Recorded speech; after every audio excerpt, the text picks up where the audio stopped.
Bonjour et bienvenue. C'est quand même fou de se dire qu'une des plus vieilles pratiques du monde, plus ancienne que la plupart des grandes religions, est en train de connaître une seconde jeunesse, grâce à TikTok. Oui, oui, de Babylone à nos écrans de smartphone, cette fascination pour les étoiles, elle n'a jamais vraiment disparu. Alors la question, c'est comment ça se fait? Comment l'astrologie arrive-t-elle encore à nous parler aujourd'hui? Eh bien, c'est ce qu'on va essayer de comprendre ensemble. Alors, pour commencer, un petit voyage dans le temps s'impose. Faut savoir que l'astrologie, ça remonte à loin, genre 4000 ans, en Mésopotamie. Mais à l'époque, attention, c'était pas l'horoscope du matin, non. C'était un outil très sérieux, réservé à l'État, pour prédire l'avenir des rois, des royaumes. C'est bien plus tard, en Grèce, que ça commence à se démocratiser, avec cette idée nouvelle d'un thème astral juste pour soi, pour l'individu. Ptolémée va ensuite poser les bases techniques au IIe siècle, des bases qui sont d'ailleurs encore utilisées aujourd'hui. Et puis, après des siècles disons, de popularité variable, eh bien, à l'ère du numérique, c'est l'explosion. Littéralement. On entre donc dans notre première partie, une fascination millénaire. On va voir comment on est passé de Babylone à TikTok. Et ça nous amène à la grande question, finalement. Dans notre monde hyper rationnel, hyper scientifique, comment expliquer que ce langage des étoiles continue de résonner aussi fort en nous? Qu'est-ce qui fait qu'on a encore ce besoin de lever les yeux au ciel pour y trouver du sens? C'est vraiment ça le cœur du sujet qu'on va explorer. Allez, on passe à la deuxième section, décoder son empreinte cosmique. On va mettre un peu les mains dans le cambouis et regarder comment ça marche, un thème natal. Bon, le premier ingrédient, évidemment, tout le monde connaît, ce sont les 12 signes du zodiaque. Du bélier tout feu tout flamme au poisson un peu plus dans la lune. Chaque signe est vu comme une sorte d'archétype, une couleur de base de la personnalité. L'idée, ce n'est pas tant de dire qui on est, de nous mettre dans une case, mais plutôt de décrire comment notre énergie a tendance à s'exprimer. Alors là, attention, petit point technique mais hyper important que beaucoup de gens ignorent. L'axe de la Terre, il a un peu bougé en 2000 ans. C'est un phénomène bien réel qu'on appelle la précession des équinoxes. Et la conséquence de ça, elle est énorme. Les constellations qu'on voit dans le ciel ne sont plus en face des signes astrologiques qui portent leur nom. Donc, quand un astrologue parle du signe du bélier aujourd'hui, il ne parle pas du tout de la constellation du bélier, celle qu'on peut observer avec un télescope. Non, il parle d'une saison, en quelque sorte, d'une portion de 30 degrés du calendrier qui commence au printemps. C'est une différence fondamentale, on voit bien. L'astrologie occidentale, c'est un système symbolique, pas une carte du ciel littérale. Ok, deuxième ingrédient, les planètes. En astrologie, il faut les imaginer un peu comme des acteurs sur une scène. Le Soleil, c'est le héros, notre ego, notre identité. La Lune, ce serait nos émotions, notre côté plus intime. Mercure, lui, c'est le messager, l'intellect. Bref, chaque planète représente une fonction psychologique, une part de nous. Et enfin, le troisième et dernier ingrédient, les maisons. Alors si on reprend notre métaphore du théâtre, les signes, c'est comment les acteurs jouent leur rôle.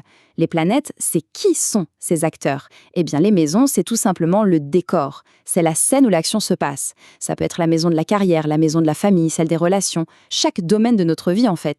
Voilà pour la mécanique de base. Passons maintenant à notre troisième partie, l'astrologie à l'ère moderne.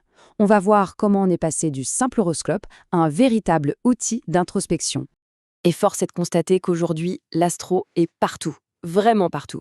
Que ce soit les horoscopes dans les magazines, qui existent toujours, ou les mèmes et les vidéos virales sur TikTok et Instagram, on a même des expressions qui sont passées dans le langage courant, comme les astres sont alignés. L'astrologie a complètement infusé notre culture, bien au-delà du cercle des gens qui y croient dur comme fer. Mais le plus intéressant, c'est peut-être le changement de perspective. On voit un vrai glissement. Beaucoup d'astrologues modernes ne se voient plus comme des devins. Ils ne sont pas là pour dire « voilà ce qui va vous arriver ». Non, ils utilisent plutôt le thème astral comme une sorte de miroir symbolique, un outil d'introspection pour aider les gens à mieux se connaître, à identifier leurs forces, leurs défis. Et tout ça, ça nous amène forcément à la psychologie de la croyance. Parce qu'au fond, qu'est-ce qui fait que notre cerveau est si réceptif à ces idées? Alors la question à 1 million, pourquoi ça marche? Pourquoi on y croit? Au-delà de l'aspect spirituel, la psychologie cognitive, elle, a des explications très très concrètes à nous proposer. Le premier mécanisme, c'est ce qu'on appelle le biais de confirmation. C'est un grand classique de notre cerveau. En gros, c'est très simple. Quand on lit un horoscope et qu'il dit un truc qui nous parle, qui tombe juste, hop, on le retient, ça renforce notre croyance. Par contre, toutes les fois où il est complètement à côté de la plaque, notre cerveau, lui, il fait le tri et il met ça à la poubelle. On oublie quasi instantanément. C'est une machine à valider ce qu'on a déjà envie de croire. Et le deuxième mécanisme, c'est le fameux effet Barnum. Le principe, les descriptions astrologiques sont souvent volontairement vagues et générales. Tellement générales, en fait, que quasiment tout le monde peut s'y retrouver. Quand on lit une phrase du genre « on a un grand potentiel mais on ne l'exploite pas toujours » ou « on peut être très critique envers soi-même », on se dit « waouh, c'est tout à fait ça ». Mais en réalité, ça s'applique à 99% de la population. C'est ça, la magie de l'effet Barnum.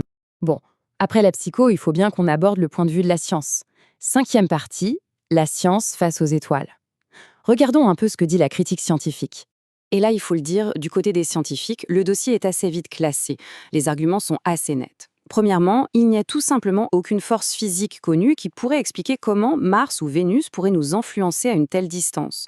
Deuxièmement, des centaines, et je dis bien des centaines d'études statistiques ont été faites et aucune n'a jamais réussi à prouver la moindre corrélation fiable. Et enfin, le système lui-même a ses failles, comme on l'a vu, il ne tient pas compte du décalage des constellations et il a dû bricoler un peu pour intégrer les planètes qu'on a découvertes bien après, comme Uranus ou Neptune. Et pour illustrer ça, il y a une analogie qui est juste géniale.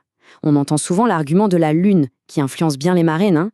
Sauf que l'attraction gravitationnelle de la Lune sur un corps humain, c'est moins, mais alors beaucoup moins, que celle d'un simple moustique posé sur le bras. Quand on met les choses en perspective comme ça fait réfléchir. Alors au final, que retenir de tout ça? Que l'astrologie n'est pas une science, ça, c'est un fait établi. Mais est-ce qu'il faut pour autant la balayer d'un revers de main comme une simple erreur? Peut-être pas. Peut-être que ça serait passé à côté de l'essentiel. Parce que pour des millions de gens, ça fonctionne comme une sorte de poésie cosmique. Un langage plein de symboles qui aide à mettre des mots sur la complexité de nos vies, de nos émotions. Et finalement, cette popularité qui ne se dément pas, elle nous en dit peut-être moins sur les étoiles elles-mêmes que sur nous.